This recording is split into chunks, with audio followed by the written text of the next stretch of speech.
مومن کی پہچان یہ ہے کہ وہ نرم طبع ہے. ساتھ دوسری پہچان ہے اطاعت گزار. حاضر جناب، بہتر جناب، جو حکم جناب، جیسے آپ کی مرضی جناب. یہ متی اطاعت کرنے والا، اور اس کے اندر یہ اطاعت کی جو خوبی ہے نا، یہ اسے بڑا قیمتی بنا دیتی ہے.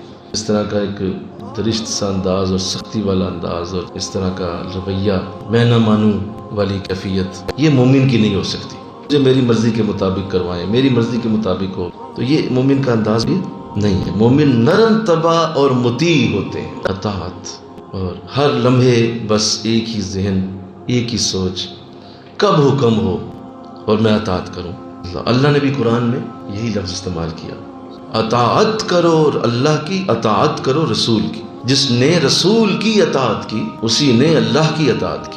اطاعت کے لفظی معنی ہیں اپنی مرضی چھوڑ کر کسی کی مرضی کو منوعاً اختیار کرنا. ایک اور بھی اس کا معنی ہے اپنی ہستی کو مٹا دینا اور کسی کی ہستی کو اختیار کر لینا، اسے بھی اطاعت کہتے ہیں. تیسرا معنی بھی نوٹ کریں، اطاعت کہتے ہیں اپنے تمام معاملات خوشی سے کسی کے سپرد کر دینا، اسے بھی اطاعت کہتے ہیں. وہ معنی ہیں جو صوفیاء میں لکھے جاتے ہیں کہ کسی کے رنگ میں اپنے آپ کو رنگ لینا. اب آپ غور کیجئے اس پہلے لفظ پہ کتنے لوگ فیل ہیں. وہ اس طرح سے آج تک ہو ہی نہیں سکے کہ اپنی مرضی چھوڑ دی ہو، معاملات کسی کے حوالے کر دیے ہوں، اور اپنے آپ کو اس لیول تک لے جایا گیا ہو کہ جو آپ کہیں گے وہی ہوگا، آپ کی مرضی وہی ہماری مرضی. اس جگہ تک بتا دیجئے کتنے لوگ پہنچے ہوئے ہیں. جب اطاعت کا پہلا اصول اور پہلا رول ہی فیل ہو گیا ہے تو کون سے فیض کی آپ باتیں کرتے ہیں؟ یہ توقع رکھتے ہیں کہ ہمارے پاس فلاں چیز ابھی تک نہیں آئی. اس کی وجہ یہ ہے محترم کہ آپ نے آج تک اطاعت نہیں کی ہے. آپ جتنا مرضی اپنے اندر سے جھوٹ بولتے جائیں کہ نہیں میں کر رہا ہوں اطاعت، اور کیا کروں، مر جاؤں ان کے لیے، جو مرضی بول دیں آپ. لیکن جو ایکچوئل رول ہے وہ یہی ہے، ہر مرضی کو چھوڑنا ہوتا ہے، ہر خواہش کو پیچھے رکھ کے ان کی خواہش کو اختیار کرنا ہوتا ہے. ان کے بار بار کہنے کی وجہ سے نہیں، ان کے ڈانٹنے کی وجہ سے نہیں، یا ان کو یہ شو نہ کروا دیں کہ جی دیکھیں جی میں بھی اطاعت ہی کر رہا ہوں، اس کے لیے نہیں، خوشی کے ساتھ یہ کام کرنا ہوتا ہے.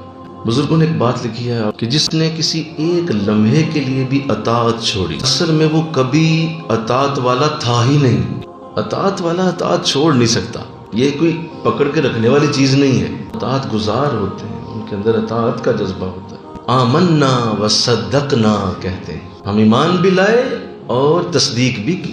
دیکھیے میں ایک بات کروں، اس کائنات میں اس دنیا میں کوئی ایک ہستی تو ضرور رکھیے جس کے اوپر جرا نہ کی جائے. اطاعت آپ اس کی نہیں کر سکتے جس کے اوپر آپ کو کوئی اندر سے ہلکا سا بھی مبہم سا معاملہ بھی ہو.